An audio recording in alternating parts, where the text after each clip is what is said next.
Hi everyone. So in the last class we have discussed about different sectors of economy, where we have talked about the primary sector, secondary sector and tertiary sector. Followed by we try to know the difference between private sector and public sector, जहाँ पर private sectors का क्या role है, public sectors का क्या role है.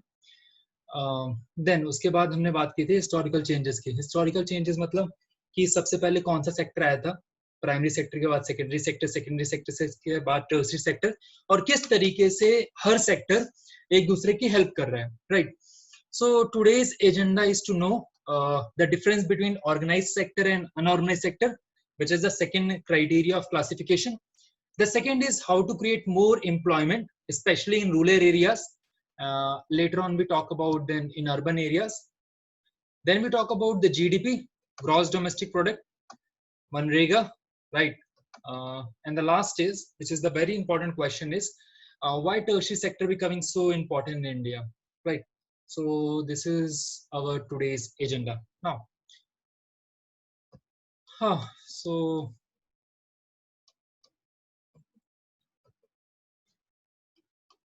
I don't know how many of you are new in this organization, right. क्योंकि 9th class में लास्ट ईयर मेरे पास करीब 11-12 बच्चे थे, वो उनमें से बहुत सारे अभी हैं यहाँ पर, राइट. कुछ यहाँ पर जो बच्चे हैं वो नए हो सकते हैं, right. So study zone previously known as study met,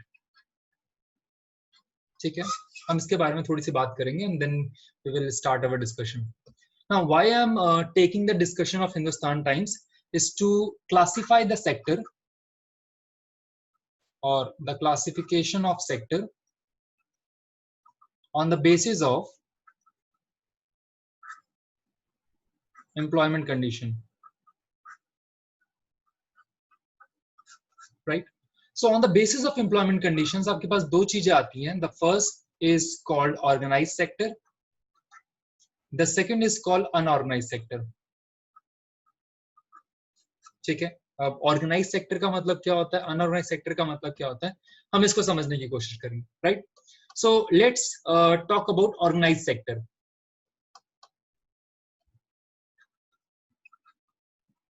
Previously this organization, study zone, was previously known as StudyMate, right. StudyMate was a venture of Hindustan Times, और हिंदुस्तान टाइम्स StudyMate को हिंदुस्तान टाइम्स लर्निंग सेंटर के नाम से चलाता था, right. And we are the employ of this Hindustan Times, जो कि कब शुरू हुआ था, 1924 के अंदर. हिंदुस्तान टाइम्स अपने आप में एक बहुत बड़ा ब्रांड है, राइट. जब मैंने इस ऑर्गेनाइजेशन को ज्वाइन किया था हिंदुस्तान टाइम्स को, तो हिंदुस्तान टाइम्स ने मुझे एक एग्रीमेंट लेटर दिया था. उस एग्रीमेंट लेटर्स के अंदर बहुत सारी टर्म्स एंड कंडीशंस लिखी हुई थी. टर्म्स एंड कंडीशंस लाइक कि मेरा टेन्योर कितने साल का होगा, मतलब मुझे हिंदुस्तान टाइम्स के साथ कितने साल काम करना है. उस टेन्योर के दौरान ना कंपनी मुझे निकाल सकती है और ना मैं कंपनी छोड़ सकता हूं. This is an agreement. अगर हम दोनों में से कोई भी एग्रीमेंट ब्रीच करता है, मैं कंपनी छोड़ता हूं या कंपनी मुझे निकालती है, देन अंडर दिस एग्रीमेंट या तो मुझे कंपनी को पे करना होगा या कंपनी को मुझे पे, या मुझे कंपनी को पे करना होगा या कंपनी मुझे पे करेगी. इट सिंपली मींस मेरा टेन्योर फिक्स्ड है. इट मींस कि there is a security of employment. मैं अपनी ड्यूटीज को बिना डर के निभा सकता था. रीजन क्या था कि मुझे एम्प्लॉयमेंट की सिक्योरिटी थी कि अगर मेरा एचओडी चाहे या उनका एचओडी चाहे तो मुझे निकाल नहीं सकता. क्यों? क्योंकि एग्रीमेंट एचओडी के थ्रू नहीं हुआ है, एग्रीमेंट कंपनी के थ्रू हुआ है, ठीक है. फर्स्ट. उसके अलावा कंपनी ने मुझे मेरा डोमेन बताया कि मुझे किस डोमेन में काम करना है. किस डोमेन मींस कि मुझे StudyMate में सिर्फ SST, 9th 10th and pol science 11th 12th सिर्फ ये कैटर करना है. इसके अलावा मैं किसी भी और सब्जेक्ट में इंटरफेयर नहीं कर सकता, राइट. मैं मैथ्स में, साइंस में, बायो में, फिजिक्स, केमिस्ट्री, 11th में ह्यूमैनिटीज के और सेक्शन में मैं इंटरफेयर नहीं कर सकता। उन्होंने मेरा डोमेन मुझे स्ट्रिक्टली बताया हुआ था कि आपको किस एरिया में काम करना है, ठीक है। ऑन 30th और 31st, और you can say that the last working day, मुझे मेरी सैलरी मिल जाती थी।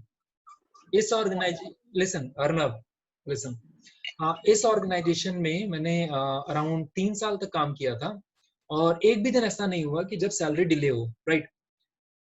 हिंदुस्तान टाइम्स मुझे एक वीकली ऑफ प्रोवाइड करती थी, मुझे मतलब जितने भी एम्प्लॉयज थे, हमें एक वीकली ऑफ मिलता था, प्लस 28 पेड लीव्स। मतलब अगर हम ईयर में 28 छुट्टियां करते हैं तो उसके पैसे नहीं काटे जाएंगे ना। उसके अलावा we enjoyed the gazetted holidays, जो सबको मिलती थी, जितने भी गैजेट्स होते, नेशनल हॉलीडेज या फेस्टिवल्स, उनकी भी छुट्टियां हमें मिलती थी, राइट। इट सिंपली मीन्स कि यहाँ पर हर चीज डिसाइडेड है।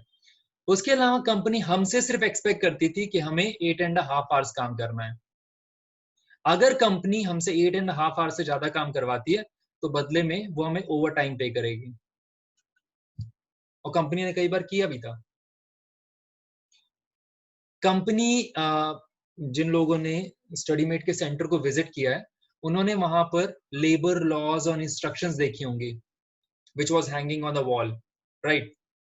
कभी अगर मौका मिले लॉकडाउन के बाद तो आप जाके देख सकते हो। इट मीन्स कि वहां पर गवर्नमेंट के रूल्स एंड रेगुलेशंस लिखे हुए हैं, और उन गवर्नमेंट के रूल्स एंड रेगुलेशंस को फॉलो भी किया जाता है। इसके अलावा हिंदुस्तान टाइम्स अपने एम्प्लॉय को हेल्थ फैसिलिटीज भी प्रोवाइड करती थी, health facilities, public provident fund, उसके अलावा ग्रेचुटी, वो सारी चीजें प्रोवाइड की जाती थी, राइट। सो ओवरऑल अगर आप हिंदुस्तान टाइम्स या स्टडीमेट की ओवरऑल कंडीशंस को देखते हो, तो वहां पर बच्चों को भी बहुत सारी फैसिलिटीज प्रोवाइड की जाती थी, जैसे काफी वहां पे क्लीननेस रखी जाती थी, वहां पर काफी क्लीननेस होती थी, प्लस वाटर फैसिलिटीज और बाकी सब चीजें अच्छी तरीके से मेंटेन होती थी, राइट। उनकी सिक्योरिटी का भी बहुत ध्यान रखा जाता था, कैमरे और जो सैनिटेशन फैसिलिटीज होती हैं वो सारी अवेलेबल थी। नाउ इट सिंपली मीन्स, अगर यहाँ पर आप हिंदुस्तान टाइम्स को देखते हो, which was in it self was a brand, right, वो गवर्नमेंट के रूल्स एंड रेगुलेशंस को फॉलो कर रहे हैं, गवर्नमेंट में ऑथराइज्ड है, ठीक है। वह लेबर लॉज को फॉलो कर रहे हैं, जहां पे लेबर लॉज बोलता है कि आप किसी भी एम्प्लॉय से 8.5 आवर से ज्यादा काम नहीं करवा सकते, राइट। यहाँ पर आपको वीकली ऑफ भी मिलता है, you also get a paid leave, gratuity, gazetted holiday. It simply means, अगर मैं इस सिनेरियो की बात करूं, सो यू कैन से कि Hindustan Times was a organised sector. Hindustan Times in itself was a organised sector. Now organised sectors के features क्या क्या होते हैं? So we start our journey on the classification of resources. Classification of resources, first we discuss about organized sector, right? We later talk about the unorganized sector. Organized sectors के features क्या क्या होते हैं? Organized sectors वो है जहां पर government के सारे रूल्स एंड रेगुलेशंस फॉलो हो रहे हैं, राइट। यहाँ पर एम्प्लॉयज के पास there is a security of employment,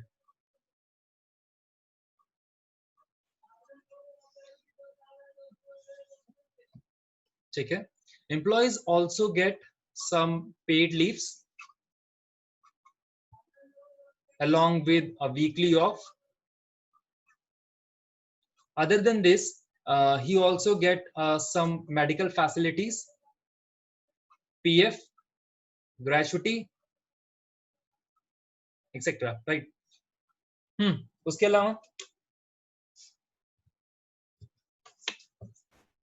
उसके अलावा यहाँ पर आपने देखा कि the employ has only work with fixed working hours. अगर आप उससे ज्यादा काम करवाते हो तो आपको उस एम्प्लॉय को ओवर टाइम पे करना होगा।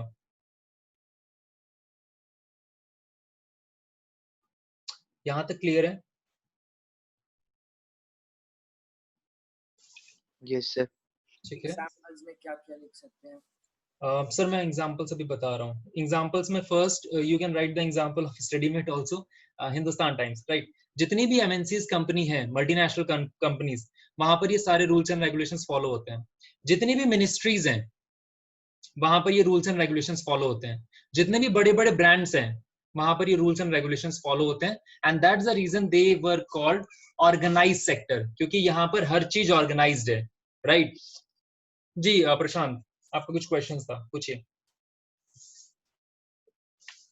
सर मेरे को पूछना था, जैसे मदर डेयरी हो गए, इसमें तो जो जॉब के साथ अगर एज भी हो जाती तब भी तो किसी और उसमें रखते ही हैं। यहाँ पर तो हमें जॉब की सिक्योरिटी नहीं है, मतलब एज होने के बाद तो। जॉब की security it means?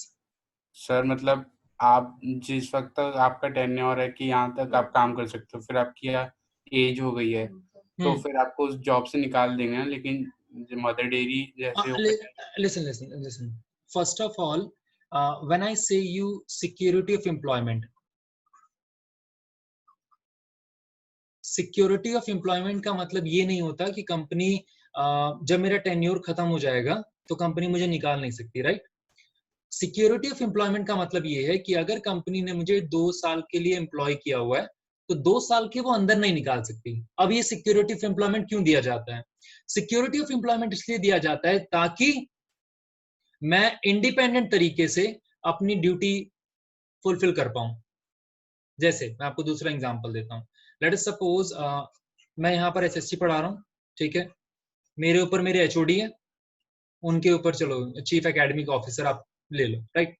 So security of employment ये गारंटी देता है कि जो जो सेंटर्स मुझे दिए गए थे वहां पर मैं अपने तरीके से चीजों को प्लान कर पाऊं। मुझे हर चीज के लिए अपने एचओडी से पूछने की जरूरत नहीं होती। मुझे हर चीज के लिए अपने एचओडी के सामने ये नहीं बोलना होता, अरे सर मैं करूं या नहीं करूं। जैसे मैं अभी आपको अनऑर्गेनाइज सेक्टर का एग्जांपल दूंगा। इन शॉर्ट आपको चापलूसी नहीं करनी होती। इन शॉर्ट कि आप अपनी ड्यूटीज को, अपनी रिस्पॉन्सिबिलिटीज को बहुत अच्छी तरीके से कैटर कर सकते हो, राइट। ये फुलफिलमेंट कब आती है? जब आपके पास एक सिक्योरिटी होती है एम्प्लॉयमेंट की, टेन्योर की। इस टेन्योर के बीच में आपको कोई भी कंपनी नहीं निकाल सकती। Now when you say retirement,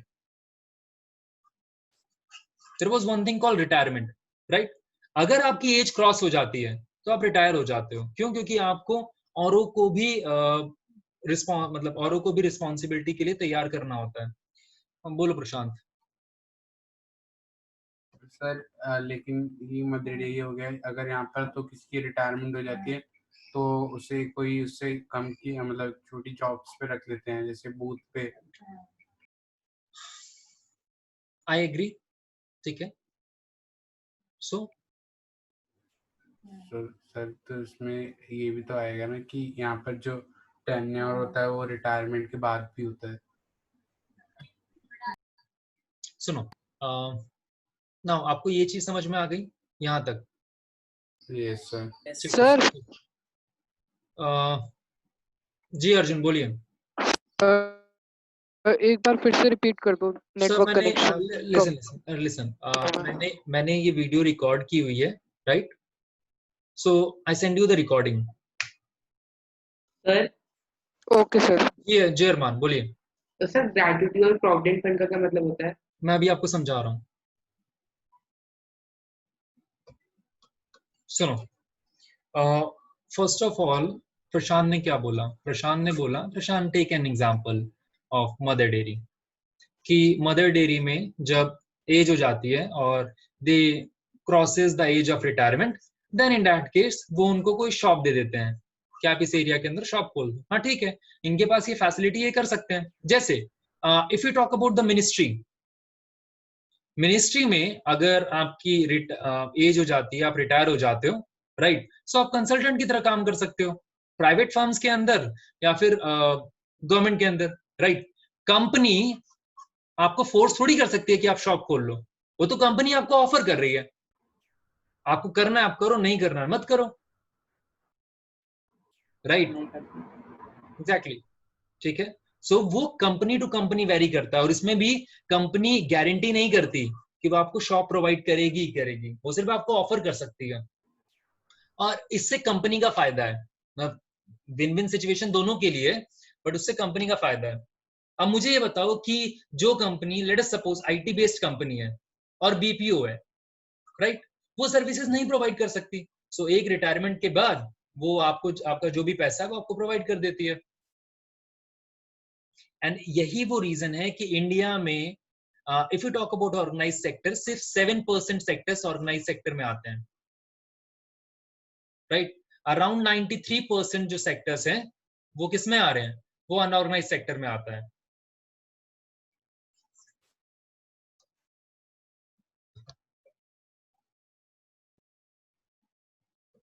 ठीक है, हार्दिक ऐसा नहीं है, जो प्रशांत बोल रहे हैं उसमें मैं पूरी तरीके से तो सहमत, मतलब पूरी तरीके से मैं एग्री नहीं हूँ, बट मैं एग्री हूँ। सर बट जो मैनेजरी के बूथ्स हैं सर, सिर्फ वो उनको ही मिलते हैं जो कि आर्मी रिटायर्ड होते हैं। एग्जैक्टली, ठीक है, नहीं हाँ, प्रशांत जो बोल रहे हैं वो भी थोड़ा सही है, मैं पूरी तरीके से एग्री नहीं करता, बट हाँ वो थोड़ा सही है, ठीक है।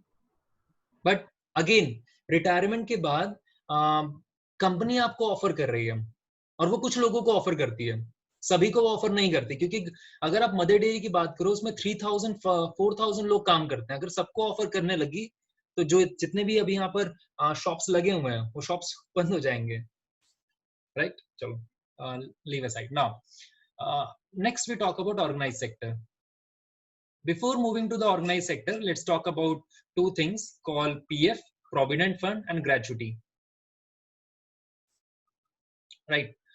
Gratuity क्या होता है? Gratuity का मतलब होता है कि let us suppose कि कंपनी और मेरा एग्रीमेंट हुआ 100 रुपीज का, कि कंपनी मुझे 100 रुपीज पर मंथ प्रोवाइड करेगी। तो क्या कंपनी मुझे पूरे 100 रुपीज प्रोवाइड करती है? नहीं, इसमें से अराउंड 12%, मतलब 12 रुपीज वो कट करके गवर्नमेंट का जो प्रोविडेंट फंड होता है वहां पर वो लोग रख देते हैं। इसमें ये 12 रुपीज मेरी सैलरी से भी कटेगा, प्लस 12 रुपीज उतना ही अमाउंट कंपनी अपनी तरफ से भी देगी, राइट। इट मींस कि पर मंथ मेरे पीएफ अकाउंट के अंदर, दिस इज एन अकाउंट, जिस तरीके से आपका सेविंग अकाउंट होता है उस तरीके से आपका पीएफ अकाउंट भी होता है जो आपके कंट्रोल में होता है, राइट। सो यहाँ पर 12%, आपकी सैलरी का 12%, मतलब यहाँ पर 12 रुपीज मेरी सैलरी से भी कटेगा, प्लस 12 रुपीज जो कंपनी है वो भी अपनी तरीके से अपनी तरफ से इन्वेस्ट करेगी, right. So this is PF. Now gratuity का मतलब क्या होता है? ग्रेचुटी का मतलब अभी 100 रुपीज मुझे पूरे नहीं मिलेंगे, 12% पीएफ में कट गया, अराउंड 10% वो लोग टीडीएस काटते हैं। टीडीएस का मतलब वो टैक्स डिडक्शन, राइट, वो आपको बाद में वापस मिल जाता है। इसके अलावा अराउंड 5% के आसपास, 5% to 10% आपका ग्रेचुटी करता है। ग्रेचुटी आपको मिलता है 5 साल बाद।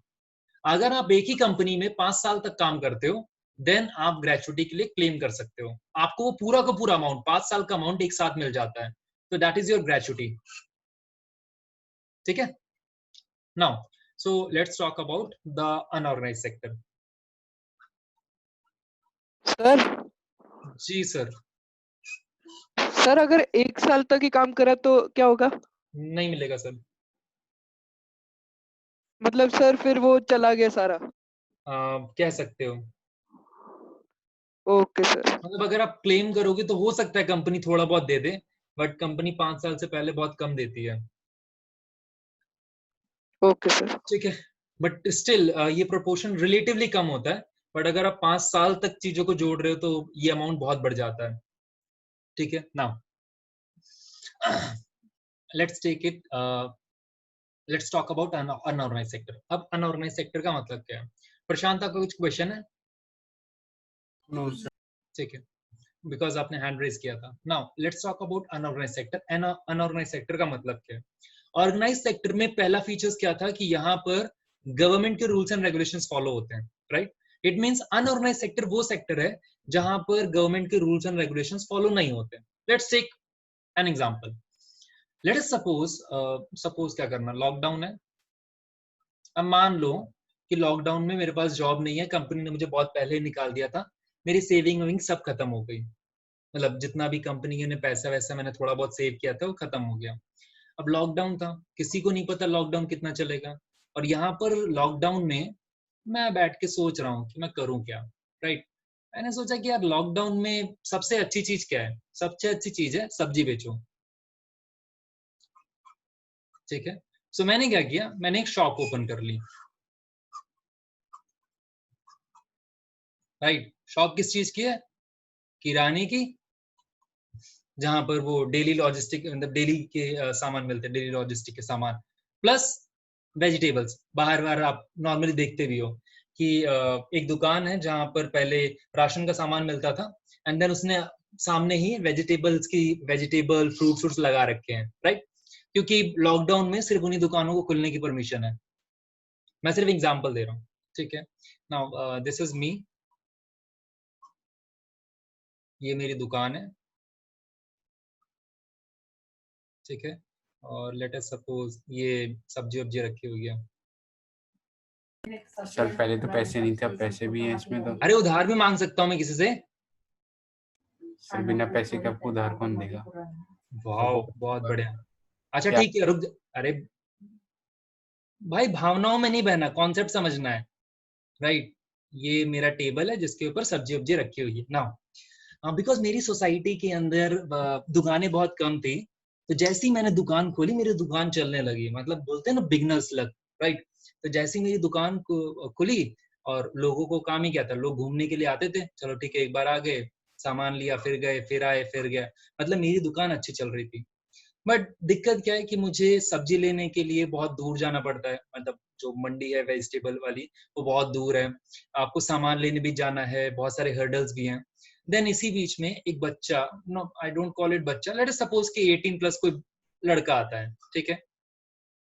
नाउ दिस वन, अब लड़का आया, लड़के ने बोला कि, मैंने लड़के को देखा, उस लड़के ने मैंने बोला अच्छा क्या कौन सा सामान चाहिए, तो उसने कहा भैया आपके पास कोई नौकरी होगी क्या। मैंने कहा नौकरी, तेरे पास कोई नौकरी है, चल यहाँ से। तो उसने कहा अरे भैया मेरे पास काम वाम नहीं है, और लॉकडाउन में कुछ काम वाम मिल भी नहीं रहा, पहले मैं थोड़ा लेबर ओबर करता था, अब ये डेली वेज वर्कर वाला 200-300 रुपए मिल जाते थे, अब किराया, मकान का किराया भी देना है, और खाने वाने को भी कुछ नहीं, अगर कुछ जॉब वॉब मिल जाती तो मैं बड़ी मेहरबानी होती। देख लो अगर थोड़ा बहुत मैनेज हो जाए तो, मतलब मैं ज्यादा नहीं लूंगा, मैं बहुत मेहनत करूंगा, बहुत मेहनती हूँ, मैं बहुत काम करूंगा, देख लो अगर थोड़ा बहुत हो, क्योंकि कुछ है ही नहीं, अब गांव भी नहीं जा सकते, ट्रेन व्रेन भी नहीं चल रही है, बताओ क्या करूं, देख लो अगर थोड़ा बहुत। चलो मैंने कहा, सोचा हाँ यार बात तो सही है, किसी ना किसी एक पर्सन की रिक्वायरमेंट तो मुझे भी है, अब इतनी दूर से सब्जी लाना है, दुकान फिर बंद होती है। मैंने उसको बोला ठीक है कल से आ जाना। नाउ द वर्डिंग सेज, मैंने उसे क्या बोला, मैंने उसे बोला कल से आ जाना।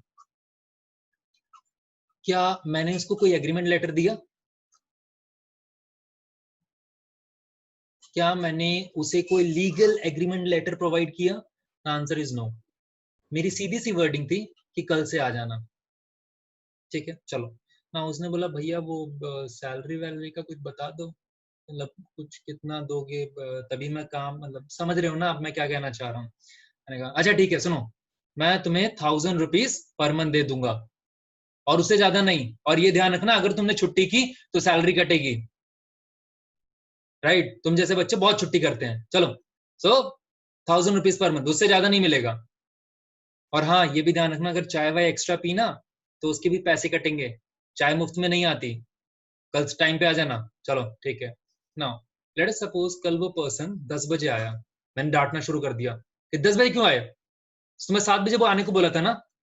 भैया आपने तो नहीं बोला। अच्छा सुनो, सुबह 7 बजे तुम्हें आना है, और मेरी दुकान 10 बजे तक, रात के 10 बजे तक, 10 साढ़े 10 11 बजे तक खुली रहती है, दुकान खोलनी भी तुम्हें, बंद भी तुम्हें करनी है। लेबर लॉ ये कहता है कि आप किसी भी पर्सन से 8 से 9 आवर से ज्यादा नहीं करवा सकते, मतलब 8 आवर काम का और अराउंड 1 आवर का अगर आप लंच प्रोवाइड करते हो तो लंच ब्रेक, राइट। सो आप किसी भी पर्सन से 8 आवर से ज्यादा काम नहीं करवा सकते। यहाँ पर मुझसे कितने आवर्स काम करवा रहा हूँ, क्लोज टू 15 आवर्स। क्या मैं उसे ओवर टाइम पे करूंगा, द आंसर इज नो, मैं उसे ओवर टाइम पे नहीं करूंगा, राइट। नाउ अब क्या होगा, लेट अस सपोज किसी तरीके से मंथ का एंड आ जाता है। नाउ मंथ का एंड आएगा तो वो बोलेगा भैया वो मैं ये कहना चाह रहा था कि जो महीना है मतलब वो पूरा हो गया, थोड़े बहुत पैसे वैसे मिल जाते तो मैं सामान वामान खरीद लेता। महीना पूरा हो गया बड़ी जल्दी यार, पक्का? अच्छा अरे सुनो, ये लो एक काम करो, ये 300 रुपये रखो, बाकी बाद में देखते हैं, ठीक है। नाउ ऑर्गेनाइज सेक्टर में आपने क्या देखा कि आपके पास एक फिक्स डेट को सैलरी मिल जाती थी। यहाँ क्या हो रहा है, मैंने उसको थोड़े बहुत पैसे दिए, बोला बाद में दूंगा। चलो एक हफ्ते बाद वो फिर आया, उसने बोला भैया वो थोड़े बहुत पैसे वैसे मिल जाते तो मतलब क्योंकि वो खत्म हो गए। तुम्हारे पैसे बड़े जल्दी खत्म होते हैं यार, मतलब क्या पैसे उड़ाते हो क्या? पैसे देखो यार, लॉकडाउन में वैसे ही सामान दुकान उकान नहीं चल रही, कोई प्रॉफिट तो है नहीं यार, मैंने ही गलती की थी तुम्हें रख के।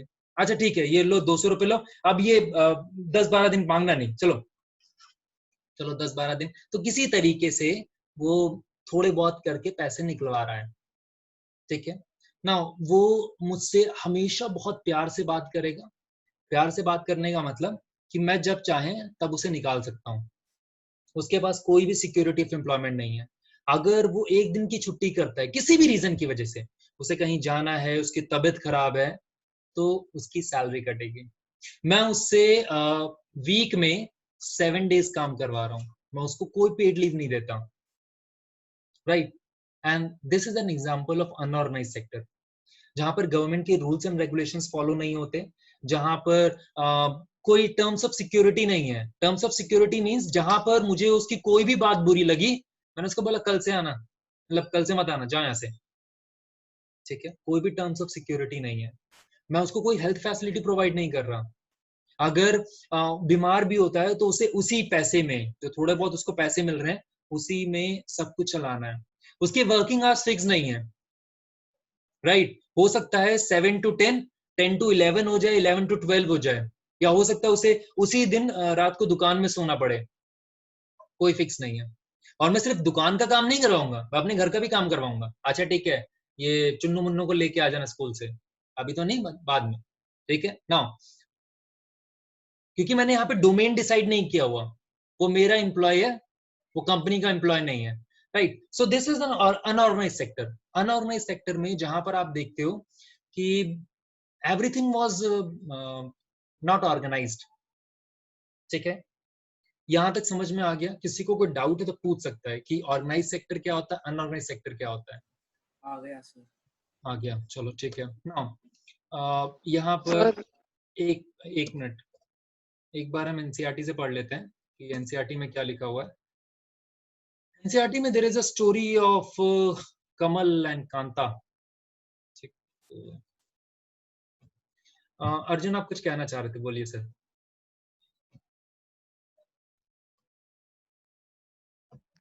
सर एक बार ऑर्गेनाइज्ड समझ नहीं आया थोड़ा सा। सर आपका नेटवर्क का इशू है ना? यस सर, रिकॉर्डिंग कर रहे हो सर आप? ठीक है। सर मैं रिकॉर्डिंग कर रहा हूँ, मैं आपको रिकॉर्डिंग भेज दूंगा, राइट। आप उस रिकॉर्डिंग को एक बार देख लेना, एंड इन दैट केस अगर आपको कुछ समझ नहीं आता आप मुझे फोन करना, मैं आपको फोन पे समझा दूंगा, ओके सर। ठीक है। सर बिकॉज आपने लास्ट क्लास में भी वो क्योंकि आपका काफी ब्रेक हो रहा था, आपकी वॉइस भी ब्रेक हो रही है, ठीक है। सो मैं रिकॉर्ड कर रहा हूँ, मैं आपको उसका लिंक शेयर कर दूंगा। सर जी सर बताइए। सर जो आपने अभी अपना अनऑर्गेनाइज सेक्टर का केस बताया उसमें जो शॉपकीपर है वो ऑर्गेनाइज माना जाएगा कि वो अनऑर्गेनाइज माना जाएगा? आपको क्या लगता है क्या माना जाएगा? Sir unorganise. Exactly, the answer is unorganise. Unorganise means कि जो वहां पर पर्सन है वो किसी भी गवर्नमेंट के रूल्स एंड रेगुलेशंस को फॉलो नहीं कर रहा। आपने देखा कि मैंने कोई भी गवर्नमेंट के रूल्स एंड रेगुलेशंस को फॉलो किया है? No sir. नहीं, बस। Now let's talk about organise and unorganise sector. एक बार इसको पढ़ लेते हैं। Armaan, now start reading Kanta.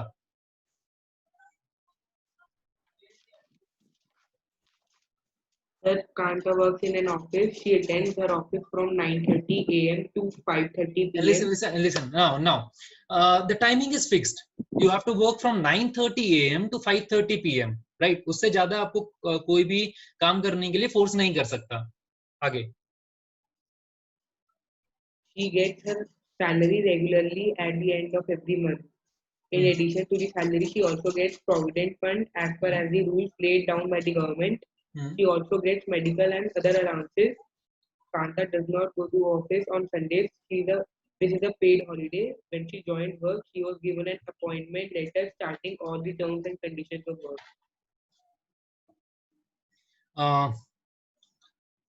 Now, Arnav नहीं, सम्यक ने ज्वाइन किया है. सम्यक. Yes, sir. Sir, Kamal. Kamal is a Kanta's neighbor. He is a daily wage laborer in a nearby grocery shop. He goes to the shop at 7:30 in the morning and works till 8 p.m. in the evening. He gets no other allowances apart from his wages. He is not paid for the days he does not work. He has therefore no leave or paid holidays, nor was he given any formal letter saying that he has been employed in the shop. He can be asked to leave anytime by his employer. ठीक है. Now, Sarjil, Kanta से. Kanta works in the organized sector.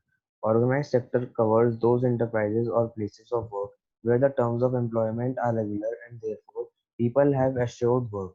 They are registered by the government and have to follow its rules and regulations which are given in various laws such as the Factories Act, Minimum Wages Act, Payment of Gratuity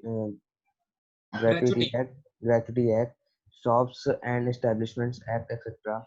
It is called organized because it has some formal processes and procedures. These people may not be employed by anyone, but may work on their own. But they too have to register themselves with the government and follow the rules and regulations. Workers in the organized sector enjoy security of employment. They are expected to work only a fixed number of hours. If they have more, they have to be paid overtime by the employer. They also get several other benefits from the employers. What are these benefits? They get paid leave, payment during holidays, provident fund, gratuity, etc. They are supposed to get medical benefits, and under the laws, the factory manager has to ensure facilities like drinking water and a safe working environment. When they retire, these workers get pensions as well. In contrast, Kamal works in the unorganized sector. The unorganized sector is characterized by small and scattered units which are largely outside the control of the government. These are rules and regulations, but these are not followed. Jobs jobs here are low paid and often not regular. There is no provision for overtime, paid leave, holidays, leave due to sickness, etc. Employment is not secure. People can be asked to leave without any reason when there is less work, such as during some seasons, some people may be asked to leave. A lot also depends on the whims of the employer. This sector includes a large number of people who are employed on their own, doing small jobs such as selling on the street or doing repair work. Similarly, farmers work on their own and hire laborers as when they require. Okay.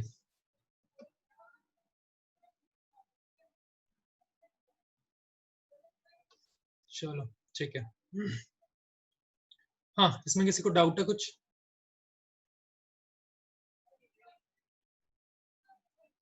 अगर किसी को कोई doubt है तो please पूछ सकते हैं.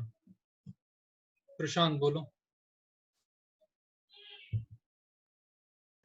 Sir unorganised sector में जो एम्प्लॉय होते हैं उन्हें वो बोनस तो मिलता ही है. किसने बोला? सर मिलता है शॉप्स पे. सर कुछ नहीं भाई, छोड़ो। सर वैसे जितनी भी मार्केट्स होती हैं सर वो हाँ एक ना एक दिन तो ऑफ रहती हैं सर, ये 7 डेज कैसे काम करते हैं? अच्छा ठीक है ना, आपने बोला कि जितनी भी मार्केट्स हैं वो एक ना एक दिन ऑफ रहती हैं। जैसे मैं आपको let's take an example call Lajpat Nagar, right? Lajpat Nagar I guess Monday बंद होता है, ठीक है ना। इवन दो कि लाजपत नगर मंडे बंद होता है, बट वहां पर बहुत सारी शॉप्स खुली होती हैं, ठीक है। या फिर ना उस दुकान को बंद करने का पर्पस क्या होता है? अगर आप दुकान की बात करते हो कि लेट सपोज कोई मार्केट बंद है, ठीक है ना, मार्केट को बंद करने का रीजन क्या है? मार्केट को बंद करने का रीजन ये होता है कि आपको स्टॉक को लेके आना है। आपको आप जिस मार्केट से इंपोर्ट करते हो या जहां से सामान लेके आते हो, आपको वहां से सामान लाना होता है या बाकी प्लानिंग करनी होती है, ठीक है। सो नॉर्मल है।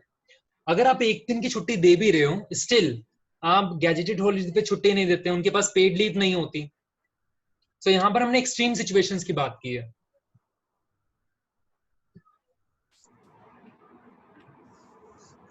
ठीक है।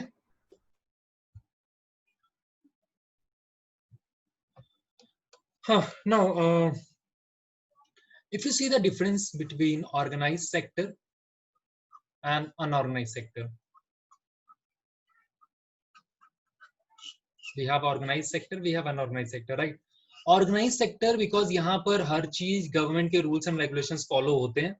सो इनके बारे में गवर्नमेंट को पूरी इंफॉर्मेशन होती है कि गवर्नमेंट में इन कंपनीज में कितने एम्प्लॉय काम कर रहे हैं, कौन कौन सी चीजें फॉलो कर रहे हैं नहीं कर रहे।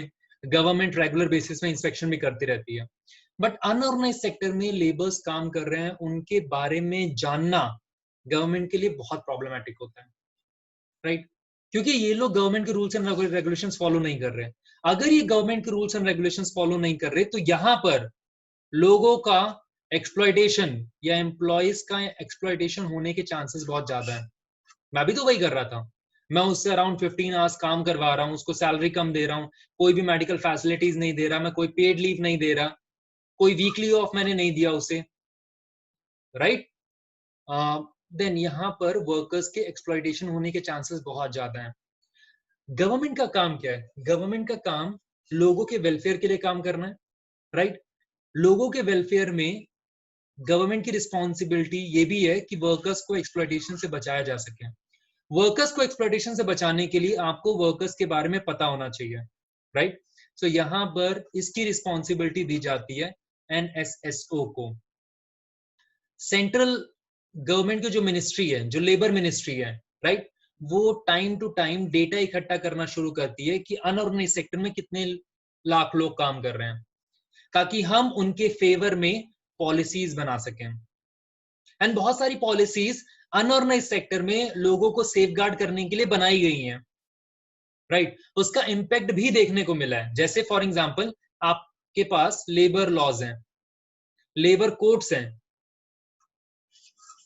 इनकेस अगर आपकी कोई डिमांड फुलफिल नहीं होती तो आप लेबर कोर्ट में अप्लाई कर सकते हो। बट अगेन प्रॉब्लम ये है कि आपके पास कोई लीगल डॉक्यूमेंट नहीं है कि आप उस एम्प्लॉय के यहाँ काम कर रहे हो।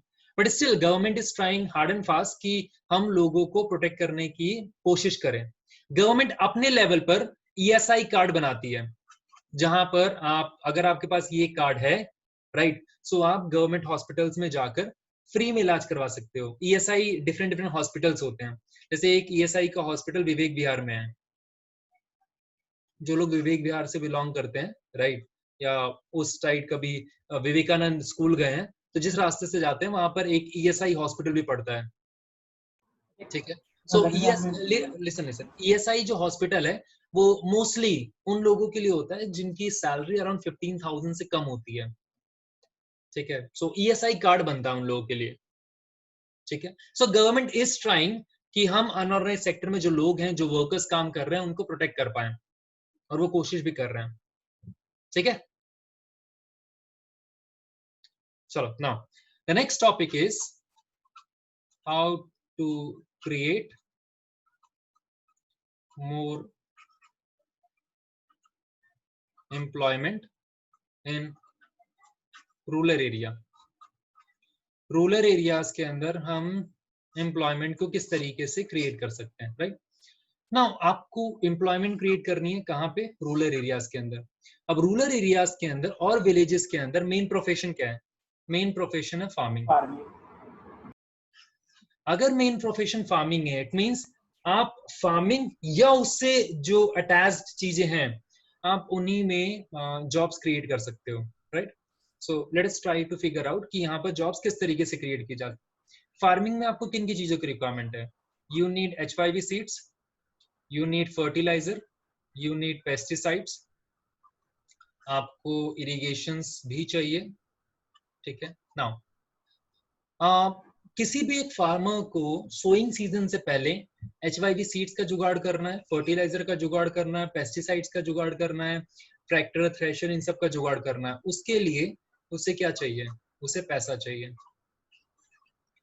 Right, capital. नाउ इस कैपिटल का जुगाड़ वो दो जगहों से कर सकता है। पहला, जिन लोगों ने मनी एंड क्रेडिट पढ़ा हुआ है, the first is informal source of credit.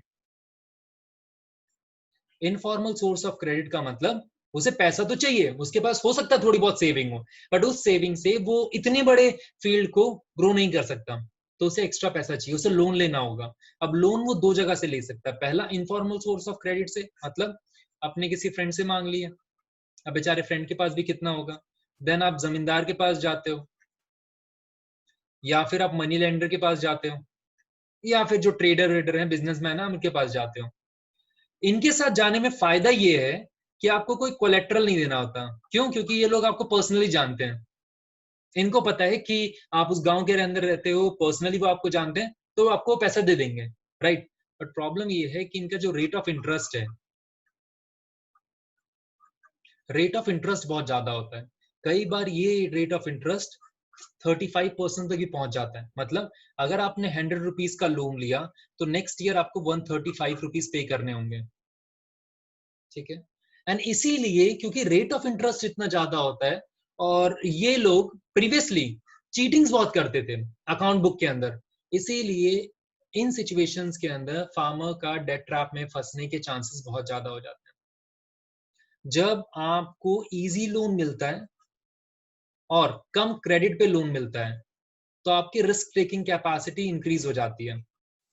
मतलब जब आपकी जेब के अंदर पैसा होता है तो आपको लगता है चलो हाँ रिस्क तो ले ही सकते हैं, राइट।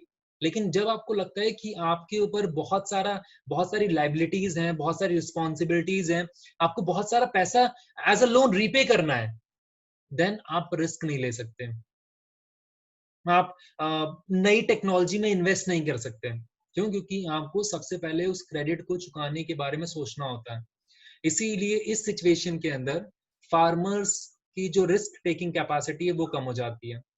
दूसरा सोर्स ऑफ इनकम क्या होता है? दूसरे सोर्स ऑफ क्रेडिट क्या होता है? बैंक्स।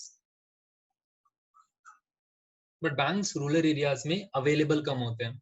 मान लो गवर्नमेंट अगर रूरल एरियाज के अंदर बैंक्स खोल दें, तो बैंक्स को खोलते समय बहुत सारी जॉब्स क्रिएट होंगी, मैसन की, लेबर की, लैंड एक्विजिशन जब आप करोगे। उसके अलावा बैंक्स में एम्प्लॉय भी काम करेंगे, उनके लिए भी जॉब क्रिएट होगी, राइट। जब आप इजी लोन प्रोवाइड करोगे सो उसका इम्पैक्ट इसके प्रोडक्शन पे भी पड़ेगा। So first way of creating more employment is to create regional rural banks or banks in rural areas, right? For next is we have irrigation, ठीक है। इरिगेशन इंडिया में दो तरीके से हो रहा है अभी। The first is rain fade, जहां पर हम भगवान भरोसे रहते हैं कि मॉनसून आएगा, बारिश होगी। इंडिया में इतनी रिवर्स हैं, स्टिल वी ऑलवेज बिलीव कि मॉनसून होगा, अच्छा मॉनसून होगा, हमारी जो क्रॉप्स हैं प्रोडक्शन बहुत अच्छा होगा वगैरह, right. So we always believe in rain fed agriculture. वो लगान मूवी का बरसों रे मेघा मेघा, राइट, बादल तू बादल, ऐसे कुछ जो गाना वाना गाना शुरू करते हैं। The second is your tubewell irrigation, जहां पर आप ग्राउंड वाटर लेवल को डिप्लीट करते हो, राइट। इसके अलावा तीसरे तरीका क्या होता है कि मान लो गवर्नमेंट ने अगर कुछ स्मॉल डैम्स बनाने शुरू कर दिए, मैं स्मॉल डैम्स की बात कर रहा हूँ, मैं बिग डैम्स की बात नहीं कर रहा, स्मॉल डैम्स बनाने शुरू कर दिए या फिर इरिगेशन कैनाल्स बनाने शुरू कर दिए, ना जब भी आप डैम्स बनाते हो, जब भी आप इरिगेशन कैनाल्स बनाते हो, then in that case there is a lot of requirement of labour, आपको लेबर चाहिए। नाउ लेबर आने की वजह से बहुत सारी जॉब आप एम्प्लॉयमेंट कंडीशंस क्रिएट कर सकते हो, राइट ना। आपने इरिगेशन कैनाल्स भी बना दिए, आपने चीप लेबर भी प्रोवाइड की, आपने चीप सोर्स ऑफ क्रेडिट भी प्रोवाइड किया, जिसका इम्पैक्ट क्या होता है, जिसका इम्पैक्ट ये होता है कि उससे प्रोडक्शन इंक्रीज हो गया। बस सिर्फ प्रोडक्शन इंक्रीज होना कुछ नहीं होता, आपको उसे मार्केट में सप्लाई भी करना है। सो प्रोडक्शन जहां पर विलेज है, जहां पर प्रोडक्शन है, राइट, प्रोडक्शन एरिया को मार्केट से कनेक्ट करने के लिए आपको रोड्स भी चाहिए, आपको हाईवेज भी चाहिए। Now let us suppose government के पास यहाँ पर तो अपॉर्चुनिटी है कि अगर वो रोड्स बना देती है, अगर वो हाईवेज बना देती है, तो उससे भी बहुत सारे लोगों को जॉब्स मिल सकती है। आर्किटेक्ट को जॉब मिलेगी, सिविल इंजीनियर को जॉब मिलेगी, जो लेबर है, मैसन है, उन सबको जॉब मिलेगी। और सिर्फ रोड बनाने में इन लोगों को जॉब नहीं मिलेगी, इनके साथ जो इनडायरेक्ट तरीके से एसोसिएटेड है, राइट, जो मटेरियल प्रोवाइड करते हैं, जो सपोर्ट प्रोवाइड करते हैं, लॉजिस्टिक सपोर्ट प्रोवाइड करते हैं, उनको भी जॉब मिलेगी। मार्केट, अगर गवर्नमेंट पैरेलली एक दो मार्केट और बना देती है या मार्केट बना देती है, अब मार्केट को रेगुलेट करने के लिए आपको एम्प्लॉयज चाहिए, मार्केट में साफ सफाई करने के लिए you need a cleaner, market को मैनेज करने के लिए आपको मैनेजर भी चाहिए, ठीक है, वहां पर भी जॉब्स क्रिएट होंगे। अब मार्केट के अंदर बहुत सारे लोग आएंगे, वो अपना सामान बेचेंगे, राइट, आपने प्रोक्योर किया, आपने पूरा का पूरा जो सामान है, जो पूरा का पूरा प्रोडक्शन है, उसको प्रोक्योर किया, बट उसको रखने के लिए जगह भी तो चाहिए। देन अगर गवर्नमेंट कोल्ड स्टोरेज बनाती है तो भी उससे फायदा होगा, तो भी उससे बहुत सारी जॉब्स क्रिएट की जा सकती हैं, राइट। मोर ओवर जब ये प्रोडक्शन हो जाता है, लेट अस सपोज वीट का प्रोडक्शन हुआ, अब लोग वीट तो कंज्यूम नहीं कर सकते ना, वीट को फ्लोर में कन्वर्ट करने के लिए आपको स्मॉल स्केल इंडस्ट्रीज भी बनवानी होंगी, जिनको चक्की बोलते हैं, mills, right. Same with oil, oil seed से ऑयल को प्रोक्योर करने के लिए आपको स्मॉल स्केल इंडस्ट्रीज डेवलप करनी होंगी।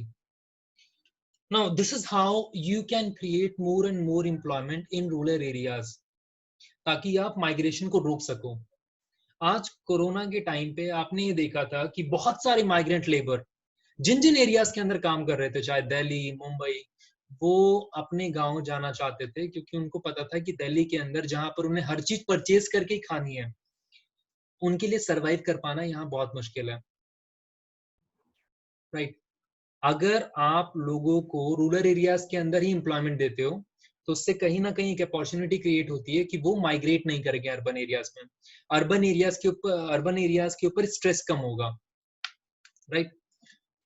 नाउ उसके अलावा भी चीजें बोली जाती हैं कि एजुकेशन सेक्टर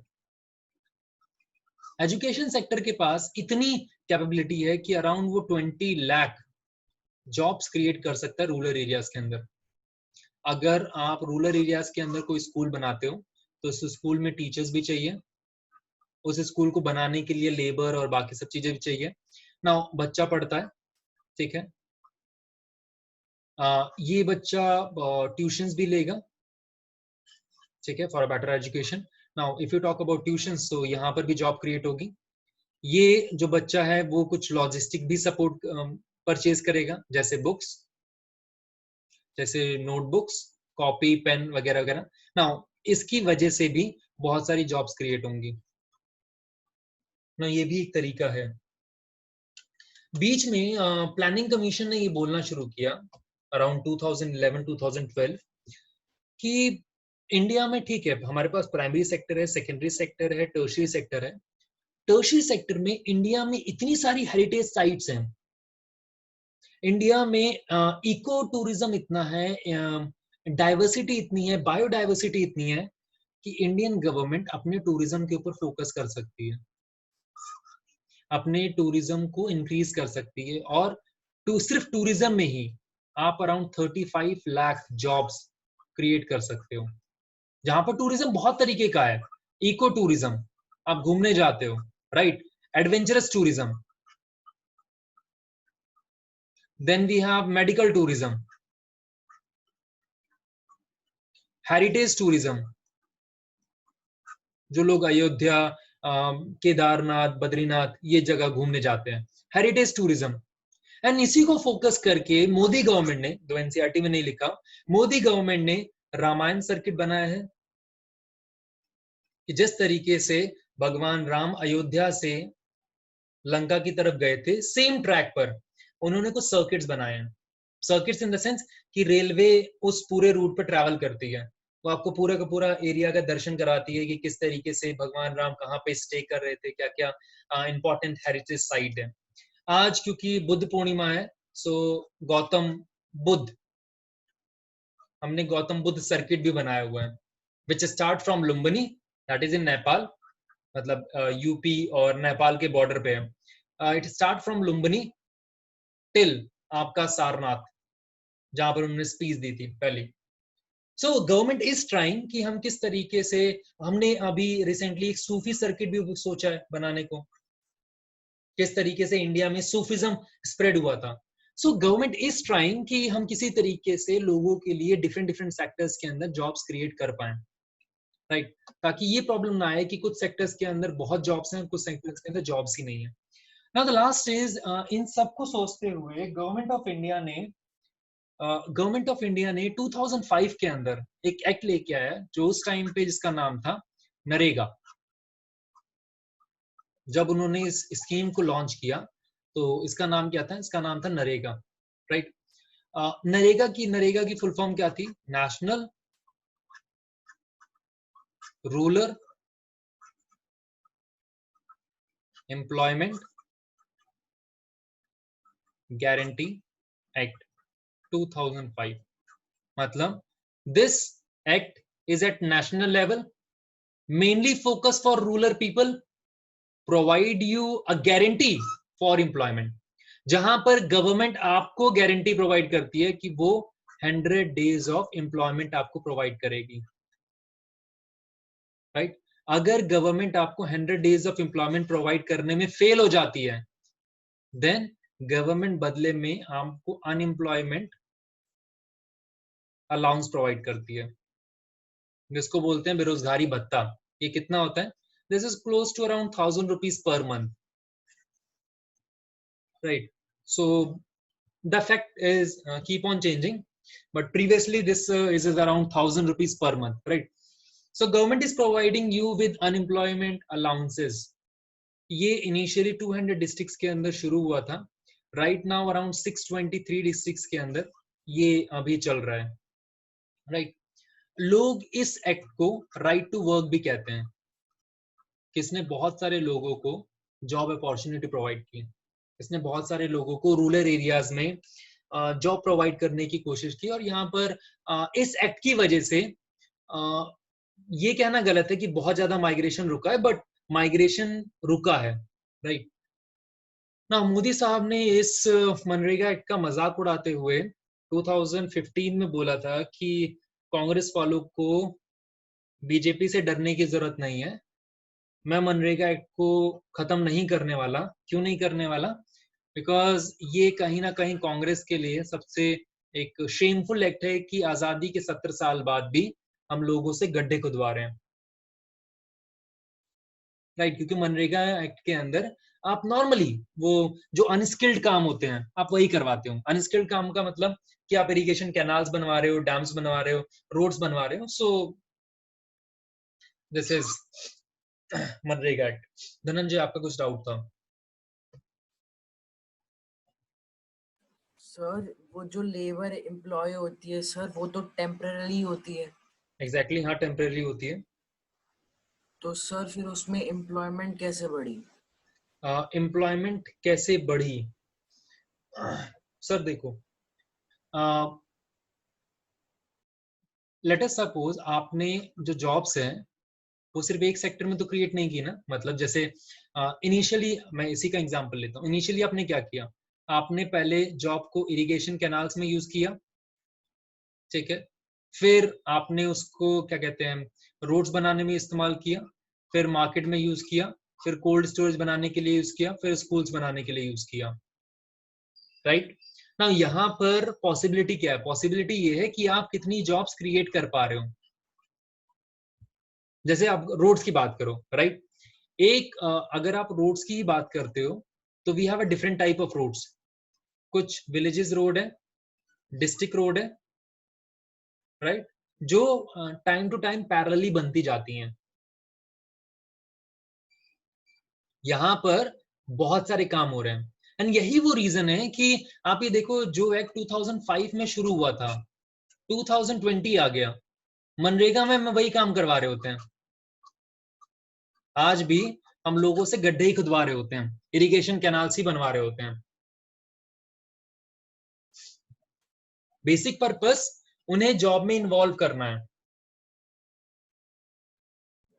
सर गवर्नमेंट को जब मार्केट में लोग आते हैं और अपनी मतलब शॉप सेटअप करते हैं तो उसका भी तो वो पे करते हैं ना गवर्नमेंट को। हाँ, पे करते हैं।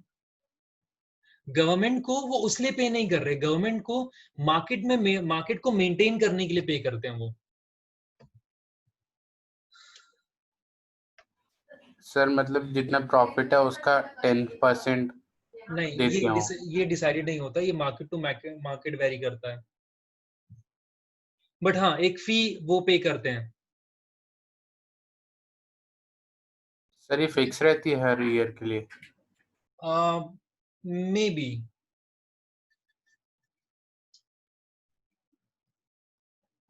फिक्स तो होता है।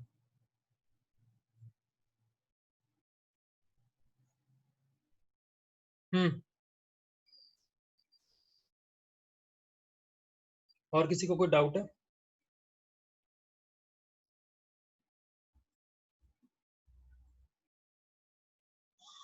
धनंजय, आपका डाउट क्लियर हुआ या फिर मैं दूसरे एग्जांपल से समझाऊं? सर एक बार दोबारा समझा दो फिर वही। चलो ठीक है।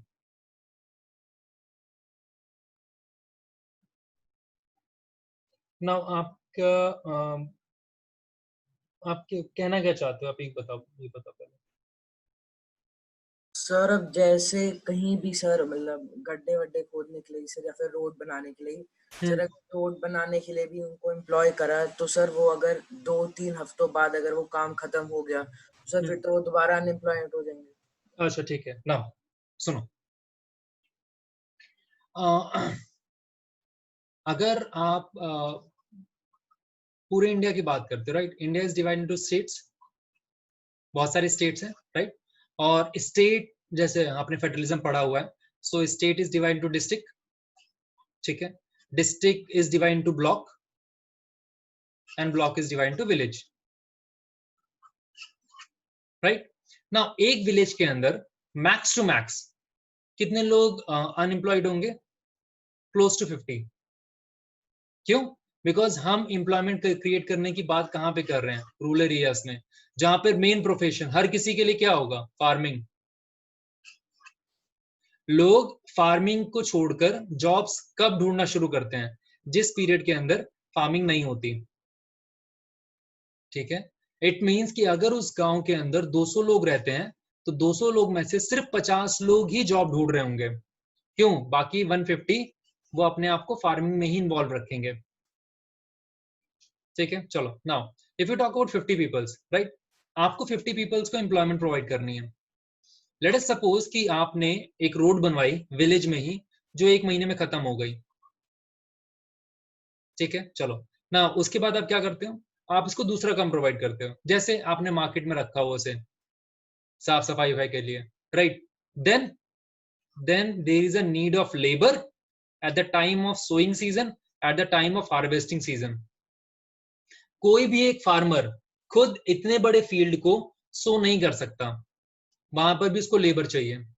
हार्वेस्टिंग सीजन आपको लेबर चाहिए होता है, राइट? सो यहाँ पर जो जॉब क्रिएट की जा रही है वो कुछ टाइम के लिए क्रिएट की जा रही है, बिकॉज रूरल एरियाज में मेन प्रोफेशन फार्मिंग होता है और farming is a labour intensive job. आपको बहुत सारे लेबर चाहिए होते हैं एंड कंडीशंस ये है रूरल एरियाज की कि हार्वेस्टिंग के टाइम पे और सोइंग के टाइम पे आपको लेबर नहीं मिलते।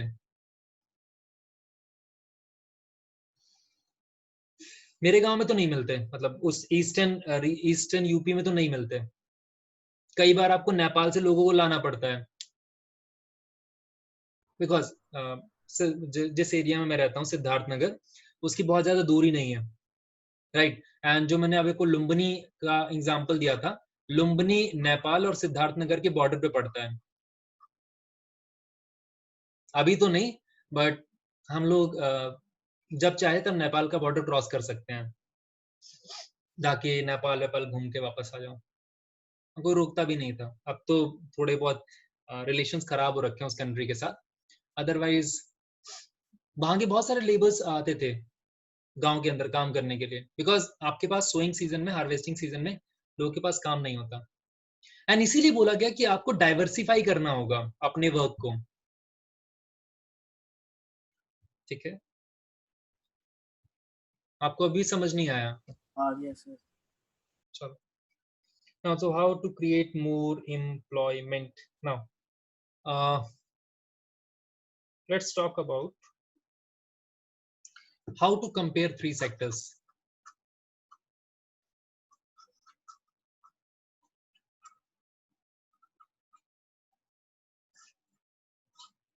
How to compare three sectors. Now we have primary sector, we have secondary sector, and we have tertiary sector. We have primary sector, we have secondary sector, and we have tertiary sector. Now, so how we are gonna compare this? आप इसको कैसे compare कर सकते हो? अगर मैं आपको बोलूं कि आपको प्राइमरी सेक्टर, सेकेंडरी सेक्टर और टर्शियरी सेक्टर को कंपेयर करना है, तो आप कंपेयर कैसे कर सकते हो? चलो, हो सकता है कि आप में से बहुत सारे लोग बोलें कि नंबर ऑफ पीपल एम्प्लॉयड, किस सेक्टर के अंदर कितने लोग एम्प्लॉयड हैं, हम उससे बता सकते हैं। दूसरा तरीका, गौरिक,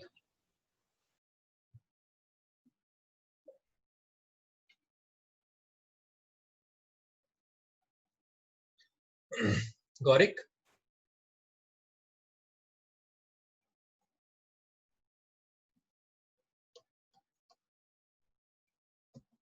सर मैं बताऊं? जी सर, ट्राई करिए। सर सैलरी शायद से। Gaurik, my question is how you can compare the three sectors?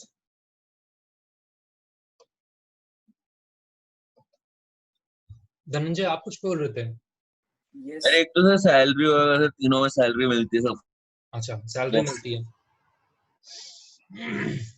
तो आप इंडिविजुअली पूछने जाओगे, भाई तुमको कितनी सैलरी मिलती है, तुमको कितनी सैलरी मिलती है? सर तीनों में सर एम्प्लॉयड के लोग। हो गया भाई, मैंने बोल दिया कि the first criteria is to know about number of people employed. Now, what's the second way of comparing these three sectors? Category of work. Pardon? Category of work. Category of work. So don't you think that we have differentiate the primary sector, secondary sector, and tertiary sector on this basis? वो तो already हमने differentiate किया है, तभी ये तीन sector बने हैं। Sir contribution in GDP. Contribution in GDP, sir मुझे नहीं पता जीडीपी क्या होता है।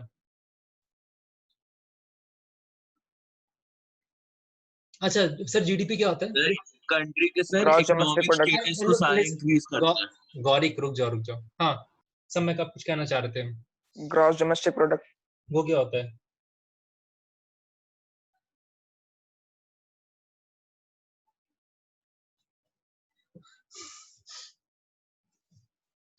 वो क्या होता है सर? मृणाल, आप कुछ कहना चाह रहे हो?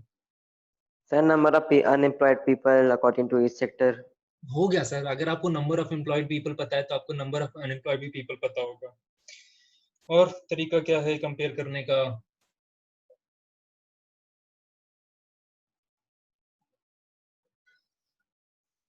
जी हार्दिक।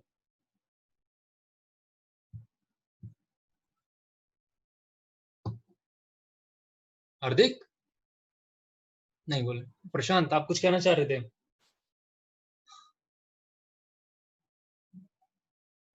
नहीं। धनंजय? Yes sir. आप कुछ कहना चाह रहे थे? सर मैं वो बोल रहा था वही वो इनकम सैलरी वाला हाँ point। ठीक है, इनकम चलो। हाँ, और कोई? हाँ, जीडीपी क्या होता है सर? Gross domestic product. भाई सर सबको बताना है जी, सर, सबको बताना है क्या? वही जीडीपी। अच्छा, आपको बताना जीडीपी क्या होता है? बताओ सर, जीडीपी क्या होता है? Sir income of the state. Income of a state. Sorry, हाँ स्टेट ही कर। इनकम ऑफ अ स्टेट, चलो ठीक है। Now how will you define the income of a state?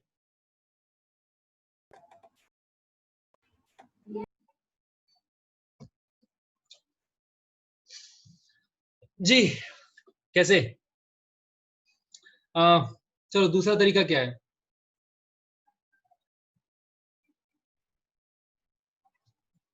देखो, पहला तरीका तो मैं बताया, how to compare the three sectors. The first is number of people employed. The second way क्या है? सर जो प्रोडक्ट प्रोड्यूस कर रहे हो उससे। अच्छा चलो ठीक है, गुड। Now, you said कि we can compare the three sectors on the basis of goods and services it produce, right? But sir, आप मुझे एक बात बताओ, क्या आप टोटल प्रोडक्शन को क्या आप टोटल प्रोडक्शन को कंपेयर कर सकते हो? मतलब जैसे आप कार को टीचिंग से कंपेयर कर सकते हो? टीचिंग इज अ सर्विस नहीं sector, sir. Car is a manufacturing sector. नहीं, हम किस सेक्टर के अंदर कितना प्रोडक्शन हुआ इस बेसिस पे कंपेयर नहीं कर सकते, लेकिन हम इस टोटल प्रोडक्शन की वैल्यू को कंपेयर कर सकते हैं। कार की कितनी वैल्यू है, राइट? और टीचिंग का कितना वर्थ है। जैसे आप होम ट्यूशन लेते हो तो लेट अस सपोज आप 400 रुपीज या 500 रुपीज पर आवर पे करते हो। आप स्कूल में क्लासेस लेते हो, आप उसको भी पे करते हो, राइट? सो टीचिंग का कितना वर्थ है जो आपको सर्विसेज प्रोवाइड कर रहा है। आप डॉक्टर के पास जाते हो, आप डॉक्टर की फी देते हो, राइट? सो आप उसकी वैल्यू और जो कार की वैल्यू उसको कंपेयर कर सकते हो कि कार 7 लाख या 10 लाख की है और इसकी फीस लेट सपोज 500 रुपए, 1000 रुपए है, ठीक है? सो let's talk about the first, goods and services, ठीक है? सो we will talk about the number of people employed in the later part of this lecture, right? So first we talk about goods and services. Goods and services it produce. So यहाँ पर ये बात तो clear है कि जो total production है हम उसको कंपेयर नहीं कर सकते, लेकिन हम उसकी वैल्यू को कंपेयर कर सकते हैं, ठीक है? हम उसकी वैल्यू को कंपेयर कर सकते हैं, राइट? जब आप वैल्यू को कंपेयर करते हो, जैसे we have primary sector, we have secondary sector and we have tertiary sector. Primary sector के अंदर कुछ प्रोडक्शन हुआ होगा, सेकेंडरी सेक्टर के अंदर भी कुछ प्रोडक्शन हुआ होगा, एंड टर्शियरी सेक्टर के अंदर भी कुछ सर्विसेज का प्रोडक्शन हुआ होगा, ठीक है ना? अगर आप ये देखते हो कि धनंजय, प्रोडक्शन थोड़ी होता है। Dhananjay, yes sir. ठीक है। नाउ फर्स्ट मैंने ये बोला कि प्राइमरी सेक्टर में गुड्स का प्रोडक्शन हुआ होगा, सेकेंडरी सेक्टर में गुड्स का प्रोडक्शन हुआ होगा, एंड सर्विसेज सेक्टर के अंदर गुड्स का प्रोडक्शन हुआ होगा, राइट?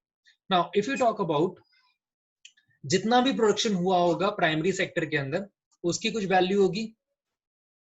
सेकेंडरी सेक्टर में जो प्रोडक्शन हुआ, जो जितने भी गुड्स का प्रोडक्शन हुआ, उसकी कुछ वैल्यू होगी, और टर्शियरी सेक्टर ने जितनी सर्विसेज प्रोड्यूस की उनकी भी कुछ वैल्यू होगी, राइट? नाउ अगर आप इसकी वैल्यू को प्लस इसकी वैल्यू को प्लस इसकी वैल्यू को मिला देते हो, then what you get is known as total income of the country,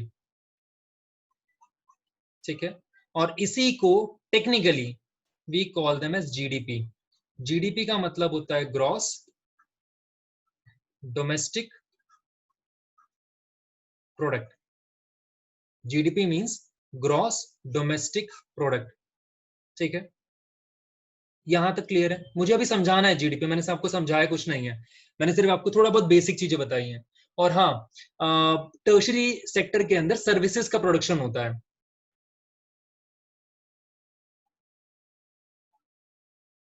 production मतलब टू क्रिएट, राइट? सो यहां पर सर्विसेज तो क्रिएट कर ही रहे हैं सब लोग, राइट? सो प्राइमरी सेक्टर में गुड्स का प्रोडक्शन होता है, सेकेंडरी सेक्टर में गुड्स का प्रोडक्शन होता है, टर्शरी सेक्टर में सर्विसेज का प्रोडक्शन होता है, राइट? सो इसकी, इस प्रोडक्शन की कुछ वैल्यू होगी, इस प्रोडक्शन की कुछ वैल्यू होगी, इस प्रोडक्शन की कुछ वैल्यू होगी। अगर आप इन वैल्यूज को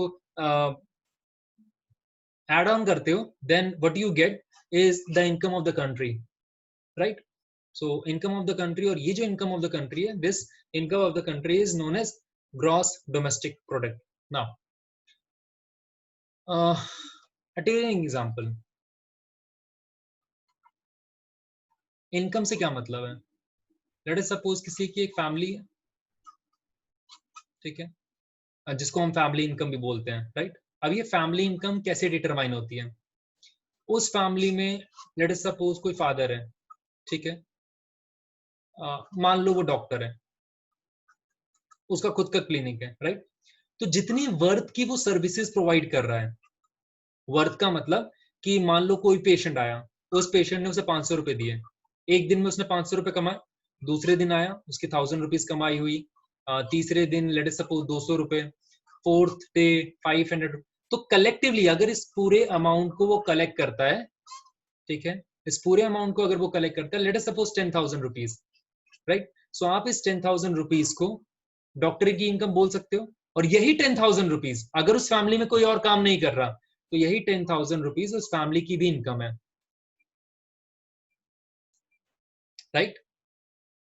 इसीलिए हमने वैल्यू को कंपेयर किया, राइट? नाउ अगर आप देखते हो, if you talk about values, values दो तरीके की होती हैं। The first is called intermediate value and the next is called final value, right? जब भी आप जीडीपी को कैलकुलेट करते हो, आप फाइनल वैल्यू को हमेशा, धनंजय आप कुछ कहना चाह रहे हो? धनंजय सर मैं नहीं सर, गौरिक बोल रहा है। अच्छा गौरिक, आप कुछ कहना चाह रहे हो? धनंजय एक्चुअली आपने हैंड रेज किया हुआ है, देन मुझे लग रहा था कि आप बोल रहे हो। सर वो पहले का हुआ होगा। चलो ठीक है। नाउ अगर आप वैल्यू की बात करते हो, सो वैल्यू दो तरीके की होती है। The first is called intermediate and the next is called final. We have intermediate and we have final, ठीक है। नाउ अगर आप जीडीपी की कैलकुलेशन करते हो, जीडीपी की कैलकुलेशन के अंदर हम फाइनल गुड्स को कंसिडर करते हैं, हम इंटरमीडिएट गुड्स को कंसिडर नहीं करते। क्यों नहीं करते मैं आपको बताऊंगा। इंटरमीडिएट गुड्स क्या होते हैं? इंटरमीडिएट गुड्स वो गुड्स होते हैं जो फाइनल गुड्स बनाने के लिए यूज होते हैं। जैसे एग्जांपल, लेट अस सपोज, क्योंकि इस 3 महीने के अंदर तो आपको बाहर का खाना वाना मना था, राइट, कि आप बाहर जाकर कुछ नहीं खा सकते। लेट अस सपोज लॉकडाउन खत्म हो गया, ठीक है। लॉकडाउन खत्म होने के बाद दिस इज अवर प्रशांत, मान लेते हैं, मैं अपना कितना एग्जांपल लूं, ठीक है। देख रहे हो आंखों में आंसू आ रहे हैं, कितना खुश है वो ना। प्रशांत, क्योंकि लॉकडाउन खत्म हो गया, हर चीज नॉर्मल हो गई है, प्रशांत बहुत खुश है। ओए बहुत जल्दी चलो, अब मैं बाहर जा सकता हूँ ना। तो प्रशांत सबसे पहले गया दुकान वाले के पास, मिठाई की दुकान वाले के पास। क्यों? क्योंकि इसे मिठाई और समोसे वमोसे खाने थे। दिस इज अवर मिठाई और समोसे वाले भैया, ठीक है ना। प्रशांत उनके पास भागते हुए जाता है, दुकान वाले को बोलता है, भैया भैया मुझे 2, चलो एक ही समोसे दे दो अभी, ठीक है ना।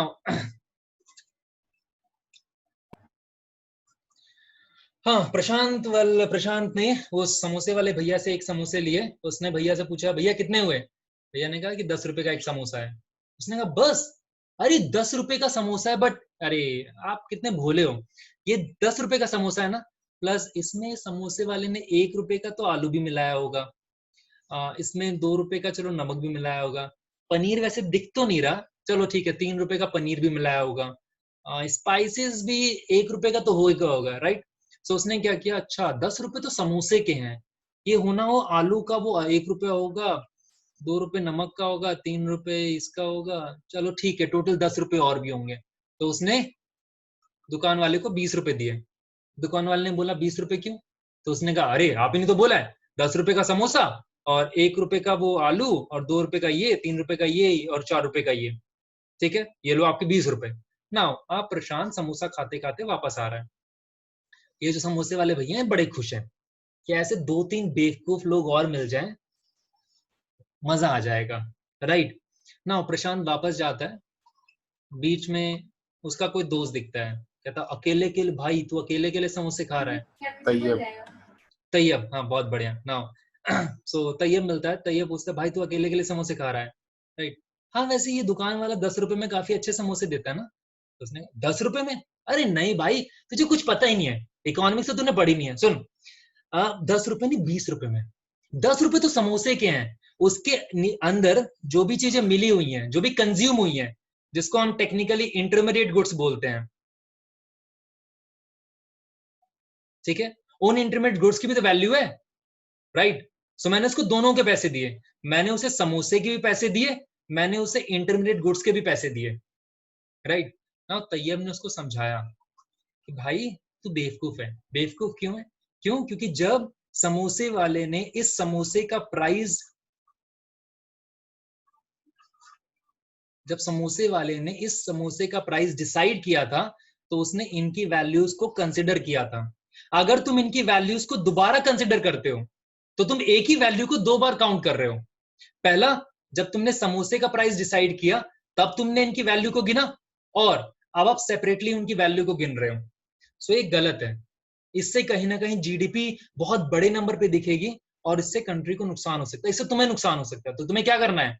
वापस जाओ, या तो उससे एक और समोसा लो मेरे लिए, या फिर उससे पैसे वापस मांगो। क्यों? बिकॉज यहां पर जब भी कोई फाइनल गुड्स बनती है, फाइनल गुड्स के अंदर इंटरमीडिएट गुड्स की वैल्यू ऑलरेडी इंक्लूडेड होती है, वो कंज्यूम हो चुके होते हैं उसमें। आप अलग से अगर फाइनल गुड्स के साथ साथ इंटरमीडिएट गुड्स की वैल्यू दे रहे हो तो आप डबल काउंटिंग कर रहे हो, ठीक है? इसीलिए अगर आप जीडीपी को काउंट करते हो तो जीडीपी के अंदर सिर्फ और सिर्फ हम फाइनल वैल्यूज को लेते हैं, हम इंटरमीडिएट गुड्स को नहीं लेते हैं। इसीलिए अगर आप जीडीपी की डेफिनेशन को याद करते हो, प्लीज याद कर लेना, 1 मार्कर क्वेश्चन में पूछा जाता है। जीडीपी की डेफिनेशन क्या है? the definition of GDP is the value of all final goods and services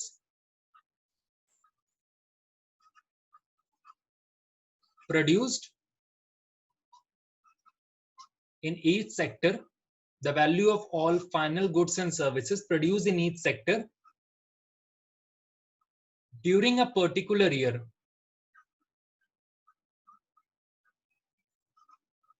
provides the total production of that sector, right? And sum of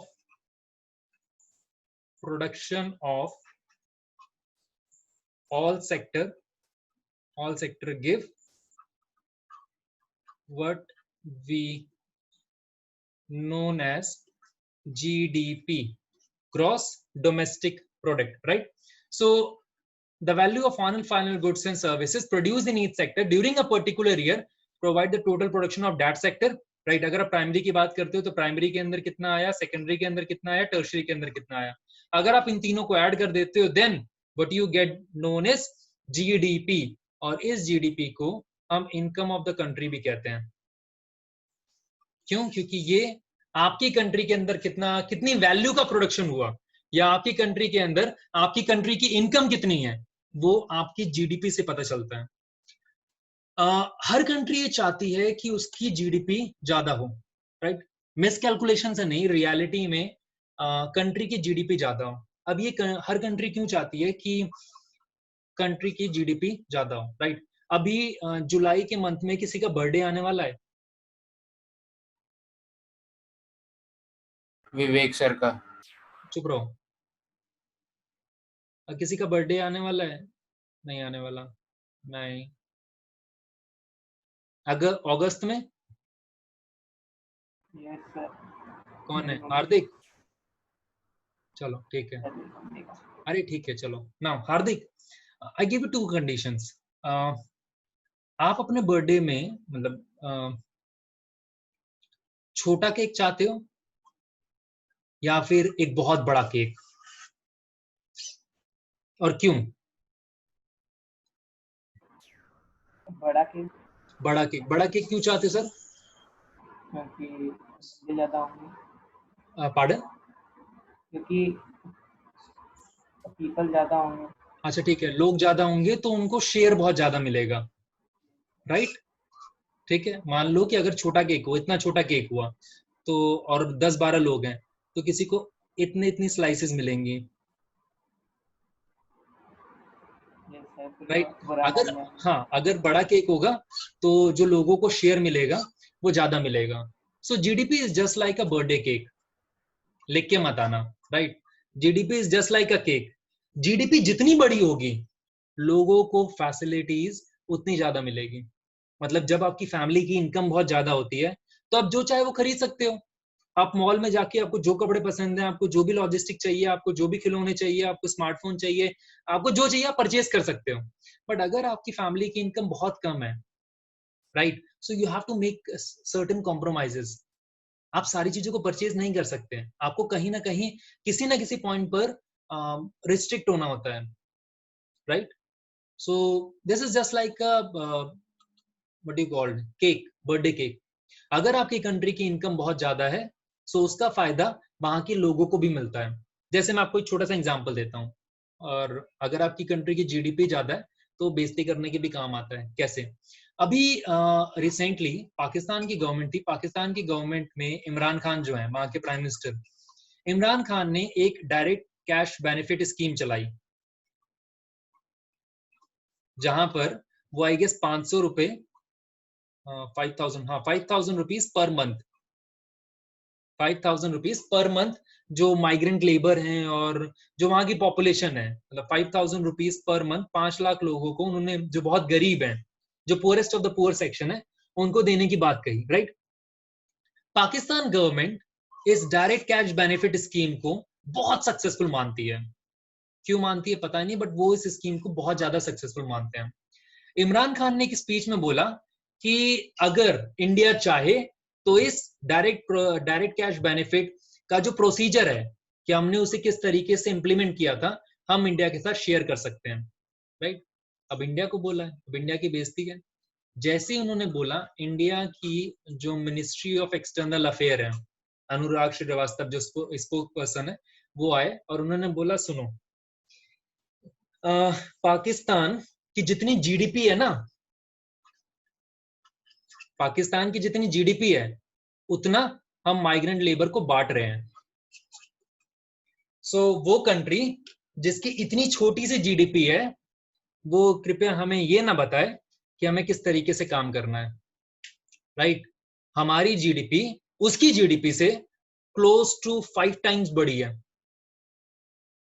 right? सो अगर आपकी जीडीपी बहुत बड़ी होती है तो इकोनॉमिक स्पेयर में और इंटरनेशनल लेवल पे आपकी क्या कहते हैं डिमांड बहुत अच्छी होती है, आपकी रिस्पेक्ट बहुत होती है, राइट? चाइना की जीडीपी भी हमसे बहुत ज्यादा है। चलिए, सो एक टॉपिक बच गया है, that is called how to compare the 3 sectors on the basis of employment condition. Next class में ये चैप्टर खत्म हो जाएगा and then we start with agriculture, right? मैं इस चैप्टर को अभी भी खत्म कर सकता हूँ बट कोई फायदा नहीं होगा, 15-20 मिनट एक्सटेंड कर जाएगा, राइट? सो नेक्स्ट क्लास में मिलते हैं, ठीक है? जिसको डाउट है वो रुक सकता है, other can leave. Thank you, bye bye. Sir doubt नहीं है, पर सर हम वो एज ऑफ इंडस्ट्रियलाइजेशन कब करेंगे? एज ऑफ इंडस्ट्रियलाइजेशन कब करेंगे?